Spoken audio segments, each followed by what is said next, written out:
नमस्कार।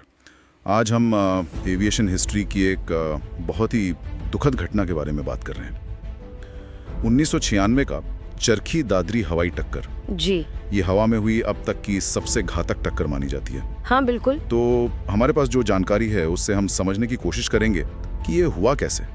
मतलब दिल्ली के पास आसमान में दो इतने बड़े विमान टकरा गए कैसे? इसके पीछे क्या कारण थे और हाँ, इससे क्या सबक सीखे गए? ये सिर्फ एक हादसा नहीं था, है ना, कई चीजें थी इसमें। बिल्कुल सही कहा। ये घटना है 12 नवंबर 1996 की शाम की। दो प्लेन थे इसमें, एक सऊदी अरेबियन एयरलाइंस का बोइंग 747 जंबो जेट। हाँ, जंबो जेट। वो दिल्ली से सऊदी अरब के धरान जा रहा था और दूसरा था कजाकिस्तान एयरलाइंस का इल्यूशन IL-76। अच्छा, ये कार्गो प्लेन था? हाँ, ये कार्गो प्लेन था। ये कजाकिस्तान के शिमकैंट से आ रहा था और इसे दिल्ली उतरना था। तो सऊदी वाला प्लेन फ्लाइट 763, उसमें करीब 312 लोग थे।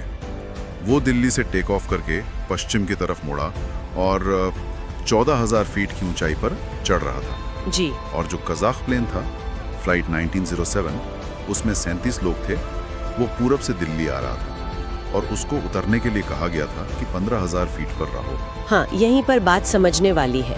दोनों प्लेन एक ही एयर कॉरिडोर में थे लेकिन अलग अलग हाइट पर। प्लान तो यही था। प्लान यही था, लेकिन यहीं पर मतलब गड़बड़ शुरू हुई। एयर ट्रैफिक कंट्रोल ATC ने कजाक प्लेन को साफ निर्देश दिए थे कि आप 15,000 फीट पर ही रहो तब तक कि सऊदी प्लेन नीचे से निकल ना जाए। ओके। पर हुआ ये कि जांच में जो सामने आया, कजाक प्लेन इस इंस्ट्रक्शन को फॉलो नहीं कर पाया। वो 15,000 फीट से नीचे आ गया। नीचे आ गया? लेकिन क्यों? मतलब क्या पायलट की गलती थी या कुछ और? देखिए, जांच के मुताबिक इसमें एक बहुत बड़ा फैक्टर था भाषा का, कम्युनिकेशन गैप। भाषा? हाँ, कजाक पायलट जो थे वो रूसी बोलते थे, उन्हें अंग्रेजी समझने में दिक्कत थी। ओह। और उनके क्रू में जो रेडियो ऑपरेटर था वो ATC के अंग्रेजी निर्देशों का रूसी में अनुवाद कर रहा था। अच्छा, तो ट्रांसलेशन में गड़बड़ हुई? ऐसा ही लगता है। कहीं ना कहीं ऊंचाई बनाए रखने का जो निर्देश था वो गलत समझ लिया गया।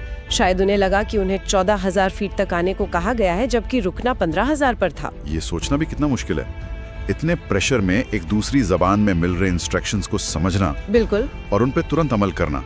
ये सिर्फ पायलट की भूल नहीं लगती, ये तो जैसे पूरे इंटरनेशनल एविएशन सिस्टम की कमजोरी दिखाता है ना, जहां अलग अलग भाषा वाले क्रू एक कॉमन लैंग्वेज पे निर्भर हैं। सही बात है। और इसका नतीजा बहुत भयानक हुआ। लगभग 14,500 फीट की ऊंचाई पर नीचे आता हुआ कजाक प्लेन का पिछला हिस्सा, मतलब उसकी टेल, ऊपर चढ़ रहे सऊदी 747 के बाएं विंग से टकरा गई। ओह गॉड। टक्कर इतनी जबरदस्त थी कि दोनों इतने बड़े प्लेन्स हवा में मतलब तुरंत टूट गए। हवा में? हाँ, हवा में। और उनका मलबा फिर हरियाणा में चरखी दादरी के पास खेतों में कई किलोमीटर तक फैल गया। और इसमें सभी लोग? हाँ, सबसे दुखद बात यही है, दोनों प्लेन्स में जितने भी लोग थे, कुल 349, किसी की भी जान नहीं बची। 349 जाने? ये एविएशन हिस्ट्री की वाकई सबसे भयानक मिड एयर कोलिजन बन गई। मैंने उस समय की रिपोर्ट्स देखी थी, वो मंजर कितना खौफनाक बताया गया था। हाँ, बहुत ही दर्दनाक था। इसके बाद फिर काफी गहराई से जांच हुई। हाँ। लाहौटी कमीशन बना था। हाँ। उनकी रिपोर्ट में कजाक पायलटों का ATC निर्देशों को फॉलो न करना ही हादसे की मुख्य वजह बताई गई। लेकिन इस हादसे ने एयर सेफ्टी के कई जरूरी पहलुओं पर भी ध्यान खींचा। तो इस भयानक ट्रेजेडी से कुछ ठोस सबक भी मिला? मतलब क्या बदलाव हुए जिससे आगे ऐसा ना हो? हाँ बिल्कुल। सबसे बड़ा और सबसे जरूरी बदलाव था एक टेक्नोलॉजी को कंपलसरी करना। कौन सी टेक्नोलॉजी? TCAS। भारत सरकार ने फॉरेन एक्शन लिया। अपने एयर स्पेस में उड़ने वाले सभी सिविलियन प्लेन्स के लिए TCS लगाना जरूरी कर दिया। TCS ये क्या है? ये काम कैसे करता है? TCS का मतलब है ट्रैफिक कोलिजन अवॉइडेंस सिस्टम। ये सिस्टम क्या करता है? प्लेन में लगे ट्रांसपॉन्डर से आसपास के दूसरे प्लेन्स का पता लगाता है। अच्छा। और अगर कोई दूसरा प्लेन बहुत करीब आ जाए, मतलब खतरनाक तरीके से पास आ जाए, तो TCS दोनों प्लेन्स के पायलट को ऑडियो और विजुअल वार्निंग देता है। वार्निंग देता है? हाँ, और सिर्फ वार्निंग नहीं, ये सिस्टम उन्हें सीधे इंस्ट्रक्शन भी देता है। जैसे एक पायलट को बोलेगा ऊपर जाओ, दूसरे को नीचे जाओ, ताकि टक्कर टल जाए। अरे वाह, ये तो कमाल है। जी। और दिलचस्प बात यह है कि चरखी दादरी हादसे के बाद ही TCS को दुनिया भर में बहुत तेजी से अपनाया गया। इससे ग्लोबल एयर सेफ्टी में वाकई बहुत बड़ा सुधार आया। तो ये हादसा एक तरह से बहुत दर्दनाक रिमाइंडर है कि साफ कम्युनिकेशन, प्रोसीजर फॉलो करना और ये ह्यूमन फैक्टर कितना जरूरी है, चाहे टेक्नोलॉजी कितनी भी आगे क्यों ना बढ़ जाए। बिल्कुल। अगर संक्षेप में कहें तो चरखी दादरी त्रासदी मानवीय भूल, कम्युनिकेशन की दिक्कतें और उस वक्त की कुछ प्रोसीजरल कमियों का नतीजा थी।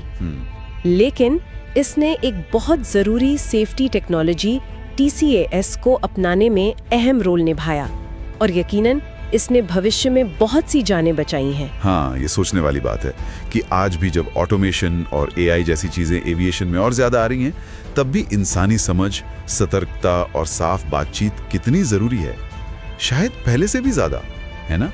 क्या हम इन पुरानी त्रासदियों से सीखे सबक आज भी पूरी तरह याद रखे हुए हैं?